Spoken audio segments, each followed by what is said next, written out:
नमस्कार सर। दर्शकों, विक्रम सिंह जी का स्वागत है। आज हम बात करेंगे कि जिस तरह से हम ये खबरें लगातार सुन रहे हैं कि कांवड़िए जो कि शिव भक्त हैं और जो हरिद्वार से या उससे भी आगे गंगोत्री नीलकंठ से वो गंगा जल लेकर के अलग अलग स्थानों पर जाते हैं, तो उनकी उत्पात की खबरें क्यों लगातार हमारे सामने आ रही हैं। इस बारे में हमारे साथ बात करने के लिए विक्रम सिंह हैं, जो कि पूर्व आईपीएस अफसर हैं और यूपी पुलिस में वो डीजीपी के पद पर रहे हैं जून 2007 से लेकर के सितंबर 2009 तक। और उन्होंने कांवड़ियों को लेकर के किस तरह से इंतजाम है वो पूर्व में भी देखे हैं और अभी भी इस बारे में वो पूरी जानकारी रखते हैं। तो इस बारे में हमसे बात करेंगे विक्रम सिंह जी। सर नमस्कार, आपका स्वागत है सर। नमस्कार शर्मा जी, बड़ी कृपा की आपने मौका दिया। सर मैं ये जानना चाहता हूं कि कांवड़िए जो कि शिव भक्त हैं, इतनी मेहनत से, इतनी लगन से, इतनी भक्ति भाव से वो गंगा जल लेकर के जाते हैं अलग अलग अपने स्थानों पर जहाँ पे शिव मंदिर में वो जल चढ़ाते हैं। लाखों की संख्या में जाते हैं, लेकिन ये इस तरह की खबरें क्यों आ रही है कि सड़कों पर उत्पात मच रहा है, कभी वो किसी के साथ तोड़फोड़ कर रहे हैं, राह चलती गाड़ियों पे नुकसान कर देते हैं। तो ऐसा क्यों हो रहा है, किसकी कमी से हो रहा है ये। शर्मा जी, बड़ा महत्वपूर्ण प्रश्न है और इसीलिए इतनी व्यापक पुलिस व्यवस्था होती है और महीनों पहले शुरू हो जाती है, कांवड़ यात्रा के महीनों पहले। और एक एक चीज जो विगत में अगर कोई समस्या आई है उसको दृष्टिगत रखते हुए जो संवेदनशील स्थान है उनको चिन्हित करके, पूर्व के इतिहास, थाने का जो महत्वपूर्ण अभिलेख है, त्योहार रजिस्टर, सांप्रदायिक सूचना रजिस्टर आदि, उनको खंगाल करके इंटेलिजेंस की रिपोर्ट्स लेकर के वहां पर पुलिस बल, सादे वस्त्रों में महिला पुलिस, अन्य कर्मचारीगण नियुक्त किए जाते हैं। वॉच टावर लगाए जाते हैं, हेलीकॉप्टर्स तक की ड्यूटी लगाई जाती है, ड्रोन्स तक की ड्यूटी लगाई जाती है। अब आता यह कि शिव भक्त हैं, भक्ति के लिए जा रहे हैं, लेकिन जो भक्ति के लिए आ रहा है, जिस जो तपस्या कर रहा है, तो तपस्या किसी की भी अगर खंडित होती है, अगर उसको डिस्टर्ब किया जाता है, उसके विरुद्ध अनाधिकार चेष्टा की जाती है, तो ये स्वाभाविक है कि उत्तेजना, वो भक्त है, तपस्वी है, लेकिन मैं समझता हूं कि कुछ मानवीय गुण उसमें भी है, शिव भक्तों में भी है। उन मानवीय गुणों के चलते हुए अगर उनको बराबर उत्तेजित किया जाएगा, जैसे कोई रास्ते में अवरुद्ध उत्पन्न कर दिया जाए, या उनके मार्ग में ट्रैफिक जैम हो जाए, या कोई अपवित्र वस्तु उनके मार्ग में पड़ जाए, या उनको डाइवर्शन ऐसा कर दिया जाए कि उनकी यात्रा बढ़ दी जाए, जहां उनके विश्राम के लिए चिन्हित स्थान है वहां अगर जल भराव हो गया है और जल भराव के कारण उनके रुकने की व्यवस्था न हो, या इस तरीके से कोई अगर मद्यपान करके कोई टेम्पो या कोई वाहन आकर के, मालूम है कि रोड ब्लॉक है, ट्रैफिक अलाउड नहीं, वो भी चलाए और किसी कांवड़ के ऊपर चढ़ा दे गाड़ी, या कांवड़ अपवित्र कर दिया जाए किसी अनजान व्यक्ति के द्वारा, या जो नोमैन्स लैंड होता है जहां ट्रैफिक अलाउड नहीं है, वहां घरों से अक्सर देखा जाता है, जो घरों के अंदर कार्स हैं, घरों के अंदर जो टू व्हीलर्स हैं, वो जब निकलती हैं तो उससे मार्ग में कभी कभी इस प्रकार की टकराव की स्थितियां उत्पन्न होती हैं। 99% टकराव की स्थिति नियंत्रित हो जाती है, लेकिन यदा कदा ऐसी स्थिति आती है कि टकराव की स्थिति होती है, पुलिस को हस्तक्षेप करना पड़ता है, गिरफ्तारियां तक करनी पड़ती हैं। बेहतर यह हो कि हर जगह पर ऐसी सुचारू रूप से व्यवस्था की जाए। घर वालों को भी ये हिदायत दी जाती है कि मार्ग और आपको वाहन निकालना तो उसका एक तरीका होता है, और जहां पर वाहन प्रतिबंधित है वहां पर तो वाहन जाने का कोई प्रश्न ही नहीं पीक आवर्स में। इन तमाम चीजों के मद्देनजर शर्मा जी, अगर व्यवस्था सुचारू रूप से पर्यवेक्षण उसका हो जाए तो टकराव की स्थिति नहीं होगी, आपत्तिजनक गतिविधियां नहीं होंगी। अक्सर ये भी दिखाई पड़ता है कि कुछ लोग छुपने की नीयत से, क्योंकि अपराधीगण भी ये सोचते हैं कि सबसे अच्छा मौका, कुछ हफ्तों में अगर हम इस यही भाव भंगिमा वेशभूषा बना लें तो हमारे पीछे पुलिस नहीं पड़ेगी, वेश बदल देंगे और भ्रमण के दौरान एक भूमिगत होने का अच्छा रास्ता है। वो मद्यपान भी करते हैं।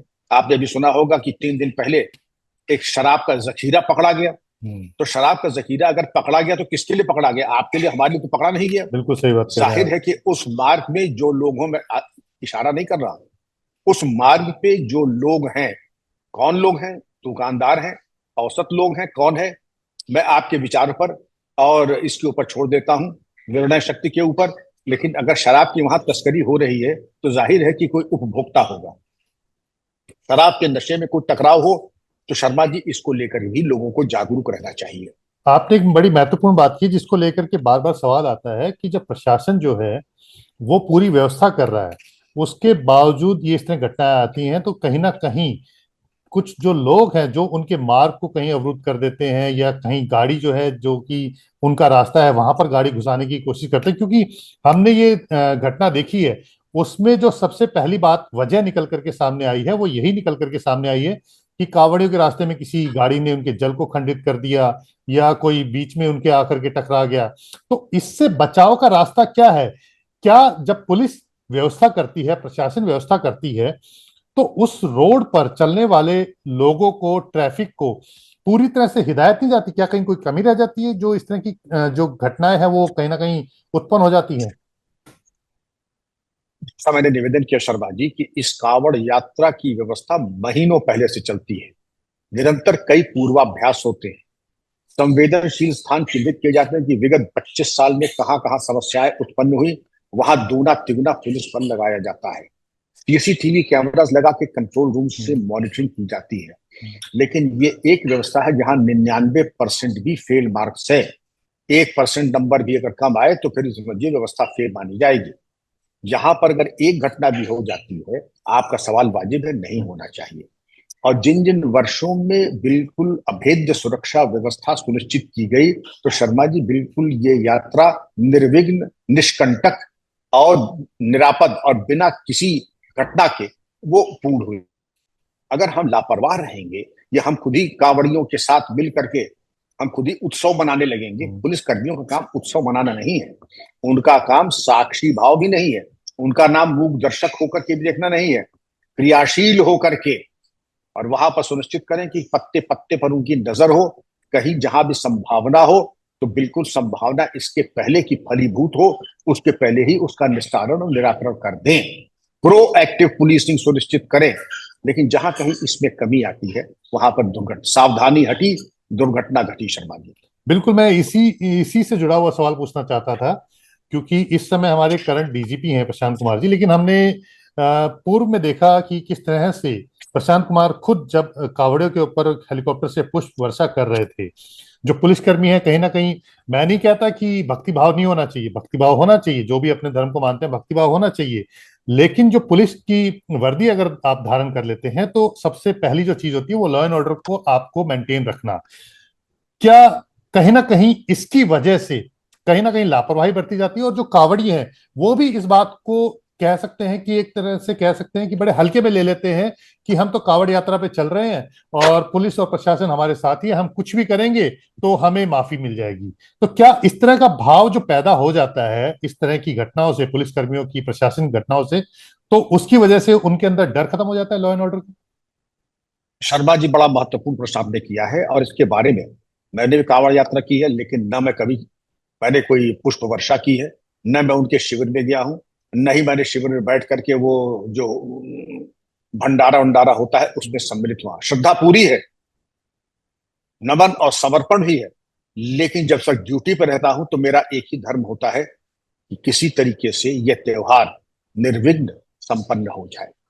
मैं ये समझता हूं कि जो मैंने पूछा भी, प्रशांत मेरे पुत्र की तरीके से है, मैंने पूछा भी ये बताओ उनका सर ये कम्युनिटी पुलिसिंग का एक्सपेरिमेंट है, मैं सीधे बता रहा कम्युनिटी पुलिसिंग का है, एक विश्वास जागृत करने की बात है। और उन्होंने एक बात और कही जो मैं कह रहा हूं कि आप लोग जब डीजी थे, आप लोग जब डीआईजी आईजी थे, तो ईदगाह पे जाकर के आप लोग गले मिलते थे या नहीं मिलते थे? जब मिलते तो थे भाई, हम भी जाते थे, चीफ सेक्रेटरी भी जाते थे, ईद में गले मिलते थे, इत्र वो भी लगाते थे, इत्र तो हम नहीं रखता था लेकिन गले मिलते थे। जो सवैया की देते थे वो खाते भी थे। तो उनका अगर आप वो कर सकते हैं तो हम अगर फूल बरसा रहे, तो मेरे पास इसका कोई उत्तर था नहीं, मेरे पास इसका कोई उत्तर नहीं था। लेकिन अगर समझते थे कि उनके पुष्प वर्षा करने से अगर एक भाव और एक सौहार्द और एक विश्वास की बात बनती है, तो मैं समझता हूं कि इसमें कोई त्रुटि नहीं है। क्योंकि मैंने तो सारी जिंदगी बीत गई, जहां तक मैं नौकरी कर रहा हूं सन 76 से लेकर के 2010 तक, तो जब भी ईद बकरीद आती थी जाके गले मिलता ही मिलता था, वर्दी पहन के जाता था। कम से कम प्रशांत ने तो हेलीकॉप्टर से, वो खुद व्यक्तिगत नहीं गए, हेलीकॉप्टर से। तो मैं समझता हूँ जो उन्होंने मेरी आंख खोली। मैं समझता हूँ अगर मैं ईदगाह जा सकता हूँ तो सब धर्मों में जाने की आवश्यकता है, जिसे कि कम से कम बराबरी रहे और सामंजस्य रहे, कि एक तरफा सहभागिता ना हो। बिल्कुल सही कहा आपने सर, कि किसी भी त्योहार में जाने की जरूरत होनी चाहिए, आपको जाना चाहिए, क्योंकि वहां पर जाकर के आप ये बताते हैं कि हम भी आपके साथ हैं। लेकिन क्या आपको नहीं लगता है कि ये बड़ी थिन लाइन है, क्योंकि इसकी वजह से जिस तरह की जो घटनाएं अब सड़कों पर हो रही है, आप ये मान के चलिए कि प्रशासन को स्कूलों की छुट्टियां करनी पड़ रही है। हमने हालांकि सोचा कि हो सकता है कि भीड़ की वजह से छुट्टियां हो रही हो, लेकिन हमने देखा एक घटना हुई है हरियाणा के अंदर, वहां पे स्कूल की बस में तोड़फोड़ हुई।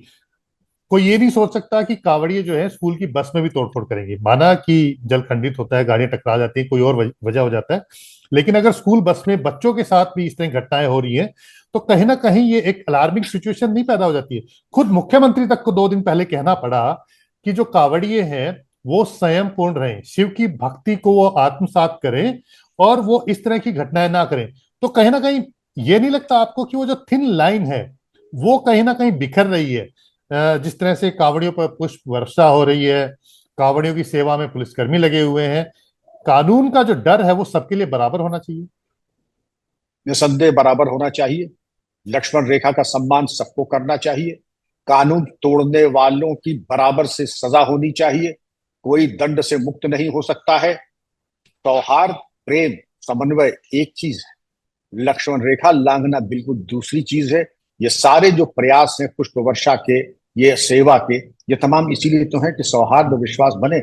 लेकिन अगर सौहार्द विश्वास टूट गया, बसों में तोड़फोड़ हुई, टेम्पो गिरा करके उसके ऊपर आपने लठ बरसाना शुरू कर दिया, कोई भी प्रोवोकेशन हो सकता है शर्मा जी, लेकिन ये अधिकार किसी को नहीं है कि वो इस तरह के जाके कानून को अपने हाथ में लेके और हिंसा हिंसा करे। और अगर करता है तो पुलिस को मेरा आह्वान होगा, प्राथमिकता के आधार पर जो शरारती तत्व हैं, जैसा मैंने पहले भी निवेदन किया आपसे, अक्सर कई अपराधी तत्व इसी की भावभंगिमा बना करके कांवड़ के रास्ते में चलते हैं और वहां के भंडारे का आनंद लेते हुए अपना वक्त काटते हैं, भूमिगत हो जाते हैं। तो ऐसे तत्व भी जाके समस्या उत्पन्न करते हैं।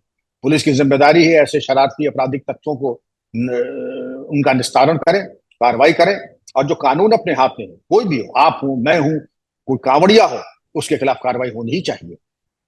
बिल्कुल सही कहा आपने, और मेरा मानना है कि जो इसको लेकर के जो लोग हैं, जो इसको लेकर के समझते हैं कि ये एक तरह से उनके ऊपर भार है कि कांवड़िए आ रहे हैं, यात्रा कर रहे हैं, तो कहीं ना कहीं उनकी जो पर्सनल लाइफ है उसमें कहीं ना कहीं दखल हो रहा है।